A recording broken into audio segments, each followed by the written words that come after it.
അത് വലിപ്പം ചെറുപ്പം ഇല്ലാതെ എല്ലാവർക്കും നിയമം ഒരേപോലെ നടപടി എടുക്കണമെന്നാണ് എൻ്റെ ഒരു കാഴ്ചപ്പാട്.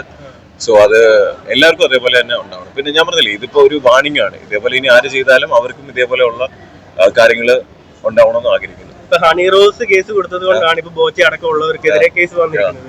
ഇപ്പൊ ഇതിനു മുമ്പ് റോബിൻ ഒരു താക്കീത് കൊടുത്തിരുന്നു, എനിക്കെതിരെ ഇതേപോലെ ചെയ്ത് കഴിഞ്ഞാൽ കേസ് കൊടുക്കുന്നു. പക്ഷെ റോബിൻ അത്തരത്തിലൊന്നും കേസിലേക്ക് പോയില്ല. പോയാലും അതിന്റെ ഒരു എക്സ്ട്രീം ഇല്ല. എത്ര പേരെന്ന് പറഞ്ഞില്ല. എന്തായാലും ഇപ്പൊ ഒരു സ്റ്റാർട്ട് വന്നല്ലോ, അത് തന്നെ വലിയ കാര്യം.